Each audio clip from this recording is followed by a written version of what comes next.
नमस्कार, फानागढ़ देख रहे हैं आप सब। मैं हूं आपके साथ साहिल केरी। नजर डालेंगे कुछ खास और अहम खबरों के ऊपर। अखनूर सेक्टर में मंगलवार को एलओसी पर आईईडी धमाके में शहीद हुए सांबा के ब्रिकमिला गांव के निवासी लांस नायक मुकेश सिंह आज पंचतत्व में विलीन कर दिए गए। शहीद का अंतिम संस्कार आज सैन्य सम्मान के साथ किया गया, जिसमें हजारों लोगों ने शामिल होकर उन्हें नम आंखों से अंतिम विदाई दी। भाजपा के प्रदेश अध्यक्ष सत शर्मा, सांबा की तीनों विधानसभाओं के विधायक और सांबा के डीसी सहित अन्य गणमान्य लोग भी अंतिम संस्कार के दौरान मौजूद रहे। शहीद के सिर पर करीब 2 महीने के बाद 16 अप्रैल को सेहरा सजने वाला था, लेकिन इसे विडंबना ही कहा जाएगा कि उनके परिजन बैंड बाजा बारात तो नहीं ले जा पाए, अलबत्ता उन्हें अब अपने लाडले के पार्थिव शरीर पर सेहरा सजाने के लिए मजबूर होना पड़ा। आपको बता दें कि आईईडी धमाके में मुकेश सिंह के अलावा कैप्टन करमजीत सिंह बख्शी भी शहीद हो गए थे और ये दोनों सेना की 9 पंजाब रेजिमेंट में तैनात थे।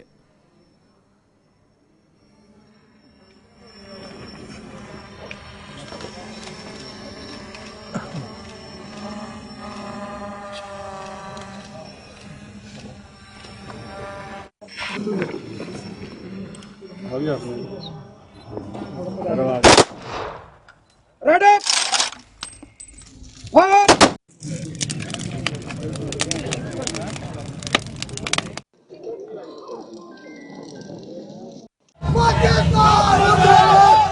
एक परिवार के लिए तो क्षति है ही है, इसमें कोई दो राय नहीं, लेकिन पूरे देश के लिए, पूरे समाज के लिए एक बहुत बड़ी क्षति है। तन समर्पित, मन समर्पित और ये जीवन समर्पित, हे मातृभूमि तुझे इससे बढ़कर भी और क्या दूं। शायद ये पंक्तियां इन्हीं वीरों के ऊपर चरितार्थ होती हैं। कल का वाक्य हम सबको याद है कि जिस तरीके से एक कायराना हरकत, मैं इसलिए कहूँगा कि पाकिस्तान ने हर बार कोशिश की है, कभी सीमा के ऊपर से वार करने की, कभी छद्म युद्ध के माध्यम से वार करने की, और लगातार से 3 दिन के उनके प्रयास बॉर्डर को पार करने के हमारे इन वीरों ने जो थे वो असफल किए। लेकिन उसके बावजूद कुछ आईडीज की थी जिसके चलते हमारे 2 वीर जो थे आज हमारे बीच में नहीं रहे। आज उनके परिवार के साथ हमारे सभी विधायक जो हैं सांबा से, हम लोग यहाँ पर एकत्रित हुए हैं। मैं भगवान से यही प्रार्थना करना चाहूँगा कि भगवान उनको अपने चरणों में स्थान दे, पूरे उनके परिवार को, पूरे भारतवर्ष को और हम सबको जो है वो दुख सहने की शक्ति दे। इन वीरों की शहादत कभी बेकार नहीं जाएगी। पाकिस्तान ने आज़ादी के बाद से लेकर ये देखा है कि किस तरीके का वातावरण पाकिस्तान में बना है। मेरा मानना है कि जो लोग भी इसके पीछे रिस्पॉन्सिबल हैं, किसी भी तरीके से जो है वो बख्शे नहीं जाएंगे। केंद्र सरकार द्वारा बार बार आश्वासन दिए जाने के बावजूद भी स्टेटहुड न लौटाने पर कांग्रेस पार्टी ने कड़ा इतराज जताया है। कांग्रेस का कहना है कि केंद्र सरकार ने जम्मू कश्मीर के लोगों को निराश किया है और उसे यह बताना होगा कि वो अपने वादों पर खरा क्यों नहीं उतर रही है। जम्मू में आज एक प्रेस कॉन्फ्रेंस के दौरान प्रदेश कांग्रेस के अध्यक्ष तारिक हमीद कर्रा ने बताया कि केंद्र सरकार के इसी रवैये के विरोध में कांग्रेस पार्टी अब अपनी मुहिम में तेजी लाने जा रही है। कांग्रेस पार्टी कल यानी वीरवार से 15 दिनों का एक जनसंपर्क अभियान शुरू करने जा रही है, जिसे हमारी रियासत हमारा हक नाम दिया गया है। कर्रा ने यह भी बताया कि बिजनेस रूल्स पर कोई सहमति ना बनने और स्टेटहुड वापस ना मिलने की वजह से प्रशासन भी अपना काम सही ढंग से नहीं कर पा रहा है। उन्होंने जम्मू कश्मीर की सुरक्षा व्यवस्था को लेकर भी सवाल उठाए और आरोप लगाया कि हालात सुधारने के केंद्र के दावों के बावजूद भी जम्मू कश्मीर में आतंकी घटनाएं कम होने का नाम नहीं ले रही हैं। बार बार वो कहते हैं कि हम प्रॉपर टाइम पे, अनुकूल वक्त हम ये रेस्टोर करेंगे, लेकिन वो एक्सप्लेन नहीं कर पा रहे हैं कि ये अनुकूल वक्त कितना लंबा है, ये प्रॉपर टाइम कब आएगा, कौन से पैरामीटर्स हैं इसके जिसके तहत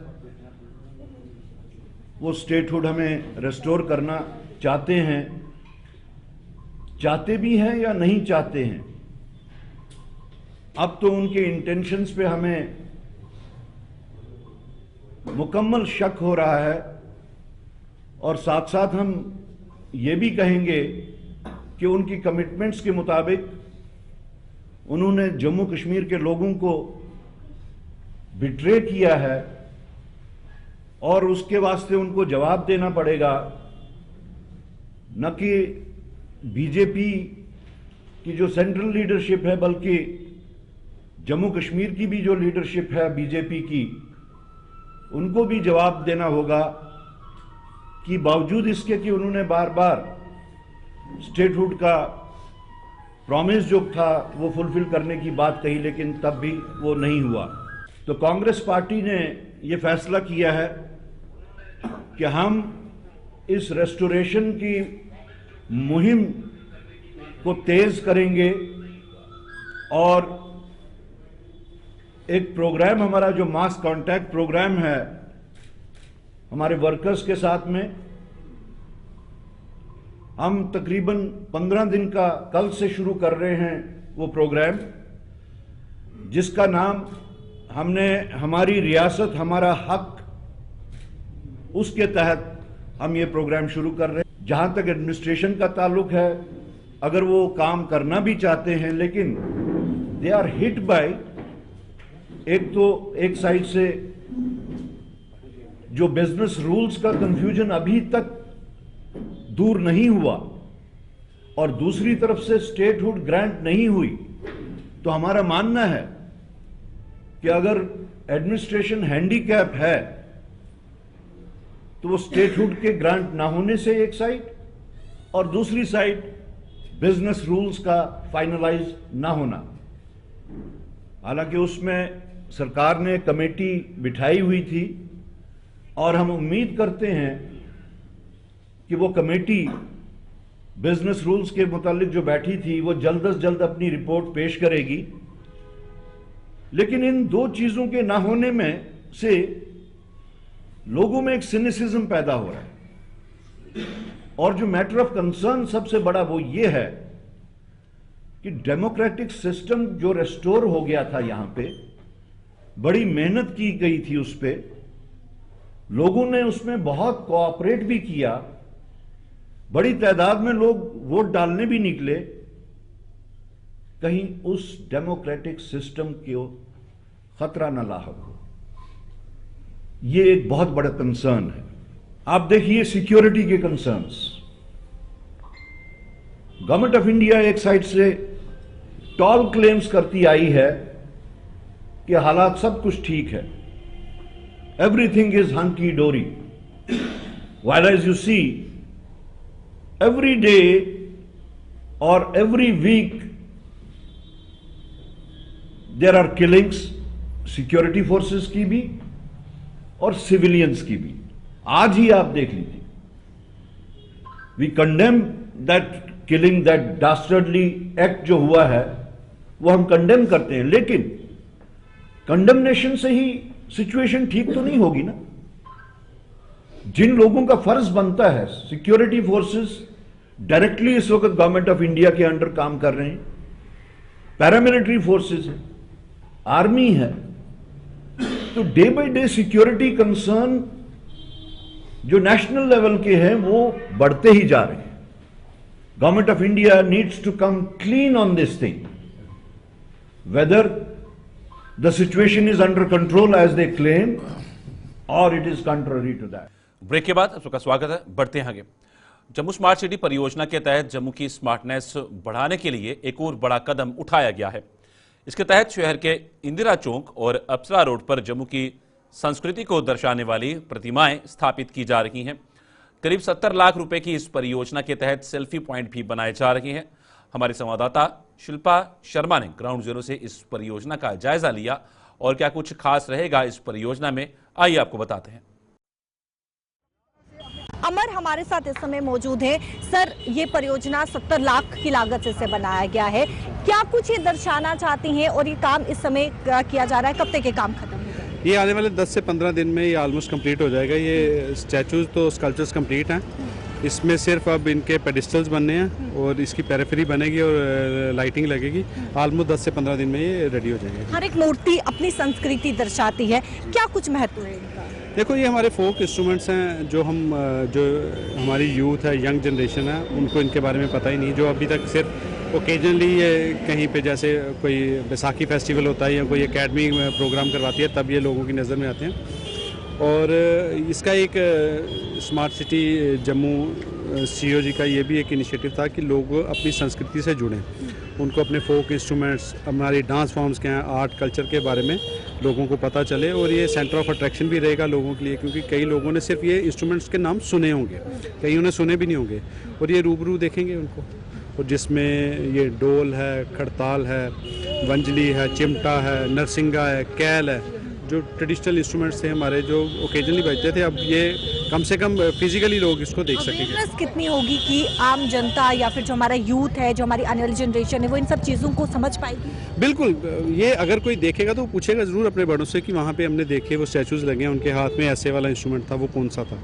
तो अगर उनके जो पेरेंट्स हैं उनको पता होगा तो ज़रूर बताएंगे, नहीं तो यहाँ पे आने जाने वाले लोगों को कम से कम देखेंगे, बातें करके पता चलेगा ये कौन से इंस्ट्रूमेंट्स हैं जो हमारे ओकेजनली बजते रहे। अब लोगों के जहन में ये चीज़ें रहेंगी।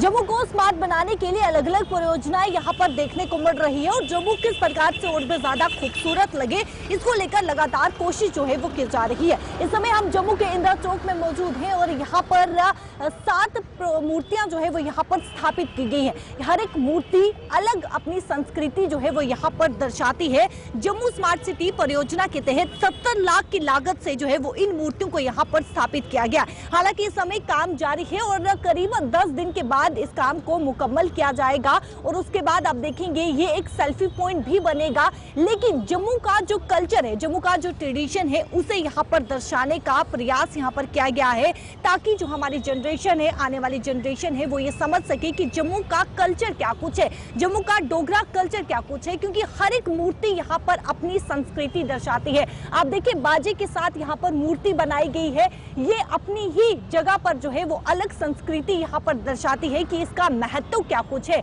दूसरा आप देखिए सारंगी की यहाँ पर जो है वो मूर्ति यहाँ पर बनाई गई है, ये अपनी संस्कृति दर्शाती है, ये अपना महत्व दर्शाती है कि आखिरकार सारंगी का क्या कुछ महत्व है। और साथ ही साथ आप देखिए ढोल के साथ यहाँ पर एक मूर्ति जो है वो बनाई गई है और इसी प्रकार से 7 मूर्तियां यहाँ पर बनाई गई है। ये इंदिरा चौक में है, इंदिरा चौक में स्थापित की गई है, जो कि एक सेल्फी पॉइंट भी यहाँ पर देखने को मिलेगा। यानी कि लोग यहाँ पर पहुंचेंगे, पर्यटक यहाँ पर पहुंचेंगे, सेल्फी लेंगे और ये जान पाएंगे कि आखिरकार जम्मू का कल्चर क्या कुछ है, जम्मू का ट्रेडिशन क्या कुछ है। इंदिरा चौक और साथ ही साथ अफसर रोड में इस प्रकार की मूर्तियां जो है वो स्थापित की गई है। अफसर रोड की बात करें तो अफसर रोड में भद्रवाह के कल्चर को दर्शाया गया है, यानी कि वहां पर जिस प्रकार से जो कल्चर है, जो ट्रेडिशन है, उसे दर्शाया गया है।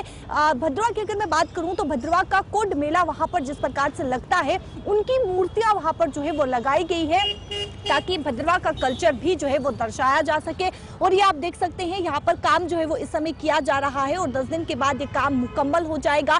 पेंट यहाँ पर किया जा रहा है, साफ सफाई यहाँ पर जो है वो की जा रही है और उसके बाद लोग यहाँ पर पहुंचेंगे। जो हमारी जनरेशन है, जो आने वाली जनरेशन है, वो ये जान पाएगी कि आखिरकार जब भी लोग यहाँ पर पहुंचेंगे, जनरेशन यूथ यहाँ पर पहुंचेगा, तो वो ये समझ पाएगा, सेल्फी तो लेगा लेकिन वो ये समझ पाएगा कि आखिरकार हर एक मूर्ति जो है वो क्या कुछ बताना चाहती है, क्या कुछ दर्शाना चाहती है और हर एक मूर्ति का आखिरकार क्या महत्व है। इंदिरा चौक और अफसर रोड में इस प्रकार की मूर्तियां जो है वो बनाई गई है, जिसकी लागत 70 लाख जो है, यानी कि 70 लाख की लागत से इन मूर्तियों को यहाँ पर जो है वो स्थापित किया गया है ताकि जम्मू का कल्चर और जो भद्रवाह का ट्रेडिशन है, जो कल्चर है, उन्हें यहाँ पर दर्शाने का प्रयास किया गया है ताकि इन ट्रेडिशन को, इन कल्चर को जो है वो आम जनता याद रख सके और इनका महत्व क्या कुछ है उन्हें समझ सके। कैमरा पर्सन शमित हाबा के साथ शिल्पा शर्मा, जम्मू। जम्मू के जीएमसी अस्पताल में आज लोगों ने एक शख्स को किसी की जेब काटते हुए रंगे हाथों पकड़कर उसे पुलिस के हवाले कर दिया। इस शख्स के पास एक ब्लेड भी बरामद हुआ है, जिसका इस्तेमाल ये लोगों का जेब काटने में करता था। ये शख्स एक बुजुर्ग की जेब काट रहा था कि इतने में वहां मौजूद एक तीमारदार ने इसे रंगे हाथों पकड़कर अस्पताल की सिक्योरिटी को सूचित किया और इसे जीएमसी स्थित पुलिस चौकी ले जाया गया। 2 तारीख को मेरा मोबाइल यहाँ गुम हो गया और उसके बाद मैंने बड़ा रोया उस मोबाइल के बारे में। मेरा मतलब मेरा नहीं, एक का नहीं, उस दिन तकरीबन 4-5 मोबाइल, एक बेटी छोटी सी 16 साल की बेटी, उसका भी मोबाइल चोरों ने ले लिया। उसके बाद आज भी बेटे को लेकर आया था यहाँ पर मेडिकल कॉलेज में, तो बेटे को टेस्ट करा रहा था। तब तक इसने क्या काम किया, चोर ने इसने एक बुजुर्ग के जेब में हाथ डाल दिया। जेब में जो ही हाथ डाल दिया तो बुजुर्ग ने इसका हाथ पकड़ा, उसने 2-3 थप्पड़ इसको मारे और ये भागा। जब भागा तो काउंटर के पास हम पहुंचे, तब तक ये भाई साहब इधर आ जाइए, इधर आप मेरे साथ आ जाइए, कोई बात नहीं मेरे भाई, ये मदद का मसला, आपको कोई नहीं छेड़ेगा। तो इन भाई साहब ने आकर मेरी मदद की, वहां पर हमने उसको पकड़ा। इसने क्या काम किया, पहले जेब में हाथ डाल दिया और उधर से ब्लेड निकाला तो उसको फेंक दिया। स्वर्गीय संत गुरबख्श सिंह डन्ना की याद में हर साल की तरह इस बार भी जम्मू में गुरमत समागम का आयोजन किया जा रहा है। इस समागम का आयोजन हर साल फरवरी महीने के तीसरे रविवार को किया जाता है और इस बार यह आयोजन रविवार 16 फरवरी को किया जाएगा। डेरा संतपुर डन्ना के प्रवक्ता मनजीत सिंह ने जम्मू में आज एक प्रेस कॉन्फ्रेंस के दौरान बताया कि इस समागम का आयोजन 16 फरवरी को दोमाना स्थित गुरु अर्जन देव सिंह गुरुद्वारा साहिब में किया जाएगा। इसमें भाग लेने के लिए दरबार साहिब के हजूरी रागी के अलावा अन्य रागी जत्थे विशेष तौर पर जम्मू पहुंच रहे हैं। याद ਦੇ ਵਿੱਚ ਹਰ ਸਾਲ ਫਰਵਰੀ ਦੇ ਤੀਜੇ ਐਤਵਾਰ ਨੂੰ ਮਹਾਨ ਸੰਤ ਗੁਰਬਖਸ਼ ਸਿੰਘ ਜੀ ਡਨਾ ਜ਼ਫਰਾਬਾਦ ਵਾਲੇ, ਜਿਨ੍ਹਾਂ ਦੀ ਯਾਦ ਦੇ ਵਿੱਚ ਹਰ ਸਾਲ ਇਹ ਦਿਨ ਉਹਨਾਂ ਦੀ ਕਮੈਮੋਰੇਟ ਕੀਤਾ ਜਾਂਦਾ ਹੈ, ਉਹਨਾਂ ਦੀ ਮੈਮਰੀ ਨੂੰ। ਤੇ ਉਹ ਇਸ ਸਾਲ ਵੀ ਇਹ ਜਿਹੜਾ ਮਹਾਨ ਗੁਰਮਤਿ ਸਮਾਗਮ ਹੈ, ਇਹ 16 ਫਰਵਰੀ ਦਿਨ ਐਤਵਾਰ ਸਵੇਰੇ 10 ਵਜੇ ਤੋਂ 4 ਵਜੇ ਤੱਕ ਗੁਰਦੁਆਰਾ ਸ੍ਰੀ ਗੁਰੂ ਅਰਜਨ ਦੇਵ ਜੀ ਦੁਬਾਨਾ ਮਸ਼ੀਨ ਵਿਖੇ ਰਚਿਆ ਗਿਆ ਹੈ, ਜਿਸ ਦੀਵਾਨ ਦੇ ਵਿੱਚ ਹਾਜ਼ਰੀ ਭਰਨਗੇ ਸ਼੍ਰੋਮਣੀ ਗੁਰਦੁਆਰਾ ਪ੍ਰਬੰਧਕ ਕਮੇਟੀ ਹੇਠ ਸ੍ਰੀ ਦਰਬਾਰ ਸਾਹਿਬ ਦੇ ਹਜ਼ੂਰੀ ਰਾਗੀ ਭਾਈ ਸਾਹਿਬ ਭਾਈ ਰਵਿੰਦਰ ਸਿੰਘ ਜੀ, ਭਾਈ ਸਾਹਿਬ ਭਾਈ ਸਿਮਰਨਜੀਤ ਸਿੰਘ ਜੀ ਉਚੇਚੇ ਤੌਰ ਤੇ ਇੱਥੇ ਪਹੁੰਚ ਕੇ ਸੰਗਤਾਂ ਨੂੰ ਕੀ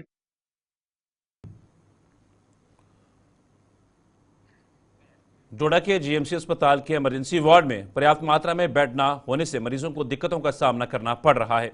अस्पताल की इमरजेंसी में मौजूदा समय में 15 बेड हैं और उन पर भी एक बेड पर 2 से 3 मरीजों का इलाज किया जाता है। यही वजह है कि डोडा के लोगों ने जीएमसी प्रशासन से इमरजेंसी में बेड की संख्या बढ़ाने की मांग की है, ताकि मरीजों के साथ साथ तीमारदारों को भी दिक्कतों का सामना न करना पड़े। जो हमारी ये इमरजेंसी है, इसमें जो बेड हैं उनकी स्पेस कम है, तो इनके पास टोटल 15 बेड है, उनमें से कम 5 तो टूटे हुए, 10 पे पेशेंट हैं और जो भी पेशेंट है एक बेड में 2-2, 3-3 पेशेंट है। जी सर, हमारी तो अपील ये रहेगी डीसी साहब से कि जितना इसको बढ़ा सकते हैं वो बढ़ाने की कोशिश करें। कम से कम भी 100 बेड, 100 नहीं तो कम से कम 50 तो होने चाहिए।